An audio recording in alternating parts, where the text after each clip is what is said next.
بسم اللہ الرحمن الرحیم۔ السلام علیکم۔ کے news H D T V کے لیے میں ہوں آپ کا میزبان محمد طاہر عزیز۔ آج پروگرام طاہر عزیز کے ساتھ موجود ہیں نہایتی قابل احترام ریاستی جماعت مسلم کانفرنس کے سینئر رہنما، سابق مشیر حکومت، سابق وزیر حکومت جناب راجہ محمد یاسین صاحب۔ ناظرین، آج ہم ان کی صحت کے حوالے سے پوچھنے کے لیے جگلڑی پہنچے تو سب سے پہلے راجہ یاسین صاحب، میں آپ کا قیمتی وقت کا انتہائی شکر گزار ہوں کہ آپ نے مصروفیت کے وجہ کے دوران بھی آپ نے مجھے قیمتی وقت دیا، بہت شکریہ آپ کا۔ تو سب سے پہلے آپ اپنے تمام وہ آپ کے جو کارکن دوست احباب جو آپ اتنی بڑی بیماری سے مقابلہ کرتے ہوئے ابھی صحت یاب ہوئے ہیں، تو آپ اپنے تمام ان لوگوں کو ایک میسیج دیجئے کہ آپ کی صحت کیسی ہے، آپ مکمل ٹھیک ہیں، تو اس سے چل کے آگے ہم آپ سے کچھ بات کرنا چاہیں گے۔ بسم اللہ الرحمن الرحیم۔ سر عزیز صاحب، آپ کا بہت شکریہ۔ اللہ کا کرم ہے جی کہ میں کرونا جیسی موذی مرض کے بعد الحمدللہ صحت یاب ہو گیا ہوں۔ تقریباً 1 ماہ کے لگ بھگ شدید بیمار رہا، اور اس دوران مسلسل آکسیجن بھی لگی رہی، لیکن اللہ پاک کا کرم ہے کہ اب میں مکمل صحت یاب ہوں۔ تھوڑی بہت کمزوری رہ گئی، وہ اس کے سائیڈ ایفیکٹس ہوتے ہیں، تو اللہ کرے گا وہ بھی دور ہو جائے گی۔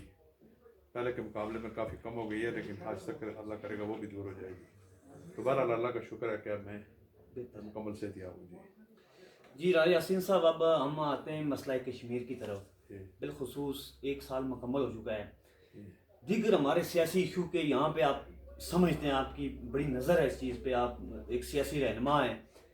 تو ہم دیکھتے ہیں کہ ہمارے یہ ذاتی ایشوز یہ یہاں پر ہی ہیں، کسی کو حکومت کے خلاف ہے، حکومت کو اپوزیشن کے خلاف ہے، لیکن بالخصوص ابھی ہمیں دیکھنا چاہیے تو وہ ان مظلوم کشمیری بہن بھائیوں کی طرف جو اس وقت بالخصوص 1 سال سے وہ مودی حکومت کی بربریت کے شکار ہیں، جس میں ہماری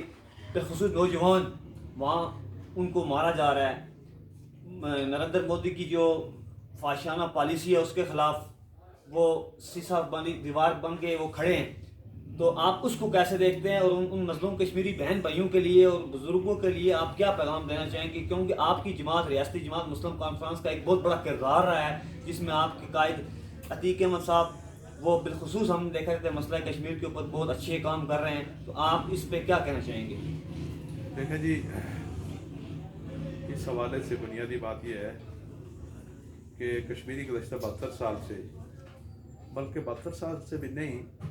1932 سے لے کر آج تک کشمیری آزمائش کے اندر مبتلا ہیں۔ جب مسلم کانفرنس بنی تھی، اسی وجہ سے بنی تھی کہ کشمیر کے اندر جو ظلم ہو رہا تھا، ڈوگرا سامراج کر رہی تھی، اور اس کے بعد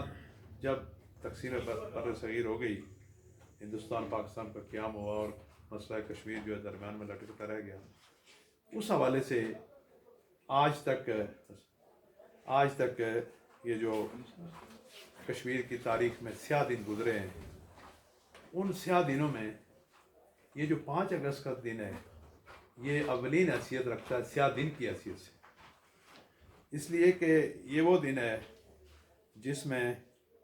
بھارت کی مودی سرکار نے کشمیر کے بنیادی تشخص کو ہی مسخ کر کے رکھ دیا، اور وہاں پہ کشمیر کو جو ایک اکائی ہے، جو ایک ریاست ہے، اس کو اپنی یونین ٹیریٹری میں شامل کر کے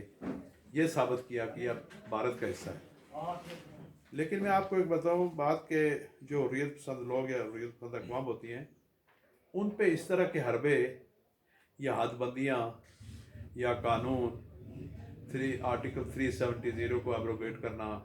آرٹیکل 35 کو منسوخ کرنا، یہ کچھ معنی نہیں رکھتے، اس لیے کہ جس قوم نے آزادی کے لیے اپنی جان دینے کا عزم کیا ہو، اس کے لیے کوئی معنی نہیں رکھتا، یہ کوئی معنی نہیں رکھتی بات کہ جی ایک کسی ملک نے اس کی سرحدوں میں تبدیلی کی، ایک اپنے قانون میں گنجائش پیدا کی۔ تو بہرحال یہ ایک مسئلہ تو بہت بڑا یقیناً ہے، لیکن کشمیر کے جو حریت پسند ہیں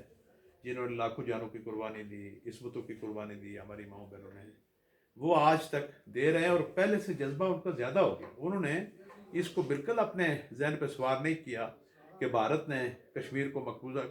بھارت کے اندر شامل کر دیا مودی سرکار نے، تو اس سے کشمیر کی حیثیت پہ فرق پڑے گا، بلکہ ان کا جذبہ یاد پہلے سے فزون تر ہو گیا. اور اللہ کا شکر ہے کہ اس میں کمی نہیں آئی بلکہ اس میں اضافہ ہو رہا ہے. انٹرنیشنلی ایک فرق یہ پڑا کہ بھارت کا یہ جو اقدام تھا، اس کے بعد مودی سرکار کا یہ خیال تھا کہ اس نے بہت بڑا مارکا سر کر لیا، اور اس سے پہلے بھی اور اس کے بعد بھی ان کی پھر ترجیح یہ تھی کہ پاکستان کو اب ہم آئسولیٹ کریں گے خطے میں، پاکستان اکیلا رہ جائے گا. لیکن اللہ کی شان ہے، میں نے کل بھی کسی انٹرویو میں یہ بات کی تھی کہ شاید کشمیریوں کی بددعا لگی ہے، ان کا دل جو دکھا ہے، تو یہ ایسا ہوا کہ بھارت خود اس خطے میں آئسولیٹ ہو کے رہ گیا. یعنی اس وقت پوزیشن یہ ہے کہ پاکستان اور بھارت کی تو آپس میں ظاہر ہے شروع سے دشمنی چلی آ رہی ہے. چائنا نے بھی بھارت کو بالکل، چائنا کے ساتھ بھی اس کی نہیں بنتی. جن ممالک کے ساتھ بھارت کی بنتی تھی، انہوں نے بھی بھارت کو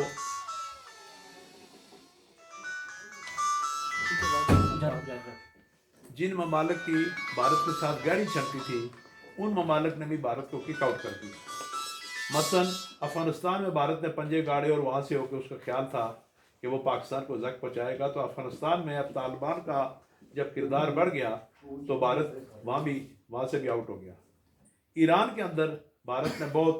انویسٹمنٹ بھی کی، اور بھارت جو ہے وہ سوچ رہا تھا کہ ایران اس کے ساتھ ہے، اور حالات بھی ایسے تھے. ایران نے بھی اس کو کک آؤٹ کر دیا.